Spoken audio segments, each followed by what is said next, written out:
জনাবে মুহাম্মদুর রাসূলুল্লাহ সাল্লাল্লাহু আলাইহি ওয়াসাল্লাম বলেন, যে ব্যক্তি আল্লাহর রাস্তায় থেকে রোজা রাখবে, আল্লাহ রাব্বুল আলামিন তার চেহারাটাকে জাহান্নাম থেকে 70 গজ আল্লাহ তাআলা দূরে রাখবেন।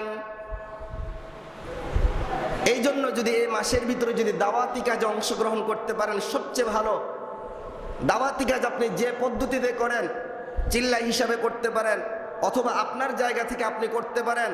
আপনি একজন ড্রাইভার, প্যাসেঞ্জারকে আপনি দাওয়াত দিতে পারেন, এটাও দাওয়াতি কাজ। আপনি বক্তা, সুকথা বলে, কোরআন ও হাদিসের কথা বলে, হক কথা বলে মানুষকে দাওয়াত দেবেন, এটাও তো দাওয়াত ও তাবলীগের কাজ। যতভাবে বান্দাকে আল্লাহর দিকে আহ্বান করা হয়, প্রত্যেকটা পদ্ধতি যদি সঠিক হয়, ওই পদ্ধতি হলো দাওয়াত ও তাবলীগের মেহনতের মূল দায়িত্ব। এই জন্য মুহতারাম হাজিরিন, রাসূল বলেন, যে ব্যক্তি আল্লাহ তাআলার রাস্তায় রোজা রাখবে, আল্লাহ রাব্বুল আলামিন তার চেহারাকে জাহান্নাম থেকে 70 গজ আল্লাহ তাআলা দূরে রাখবেন। আমাদের রোজাগুলো অনেক সময় গরমকালে পড়ে না? পড়ে কিনা? 17 ঘন্টা, 18 ঘন্টা, 14 ঘন্টা রোজা রাখতে হয় কিনা গরমকালে? শীতকালের চাইতে গরমকালে রোজা রাখলে আল্লাহ তাআলা ডাবল সওয়াব তাকে দান করেন। শীতকালে কষ্ট কম, গরমকালে কষ্ট বেশি। রাসূল বলেন, বান্দা কষ্ট করবে আর আল্লাহ তাআলা তাকে পুরস্কার দিবেন, এটা হবে না। শীতকালের চাইতে যদি তোমার রোজাগুলো গরমকালে পড়ে, তো আল্লাহ রাব্বুল আলামিন তোমাকে দ্বিগুণ সওয়াবের ব্যবস্থা করবেন। রাসূল করিম মুস্তাদরাক হাকিম আন-নাইসাবুরি 405 হিজরিতে ওনার ইন্তেকাল।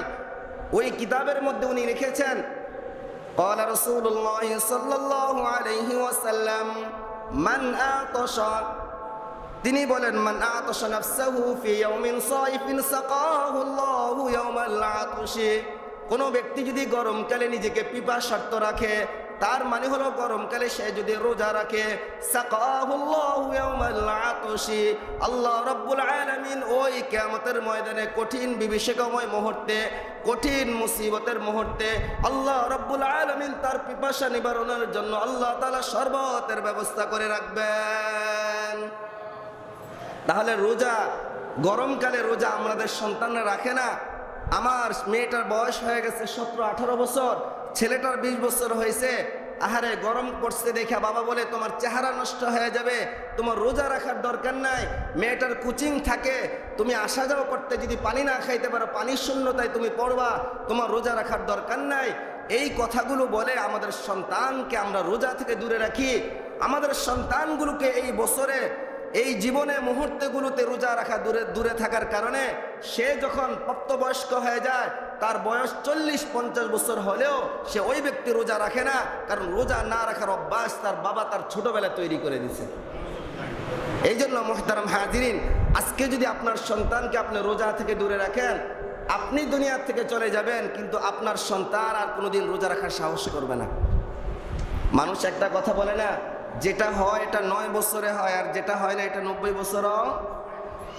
কথাটা মানি আছে। মুরব্বীরা যে ধরনের কথাগুলো বলে, এগুলো কোরআন হাদিসের কথা না, কিন্তু তারা তাদের জীবনের 40, 50, 60, 70 বছরের অভিজ্ঞতা থেকে একটা কথা বলে। আপনার যে সন্তান ভালো হবে এটা ছোটবেলা থেকেই প্রমাণ পাওয়া যায়, আর যেটা এটা দুষ্ট প্রকৃতির হয় এটারও প্রমাণ পাওয়া যায়। এই জন্য আপনার সন্তানকে যদি আপনি গুনাহের মধ্যে লিপ্ত করেন, আপনি রোজার বেলা চা দোকান থেকে বিড়ি আনবেন কেমনে, মানুষ দেখলে কি করব, আপনার সন্তানকে দিয়ে বিড়ি আইনা ঘরে বিড়ি খাইতেছেন, এমন বাবা মা দুনিয়াতে আছে কিনা?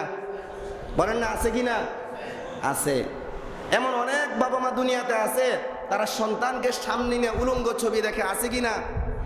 এই চা দোকানগুলোতে যে আপনার ছবি চলে, ওখানে ছবির মধ্যে যে কত ধরনের কথাবার্তা বলে, যেগুলো তো মুখ দিয়ে বলা এটা আমার জন্য পাপ হবে, অথচ ছোট বাচ্চাদেরকে সাথে করে নিয়ে বাবা ওই উলঙ্গ ছবিগুলো দেখতেছে, যেখানে এমন পরিমাণে কথাবার্তা হয় যেগুলো মানুষকে পরকীয়া লিপ্ত করে দেয়, জিনাহের মধ্যে লিপ্ত করে।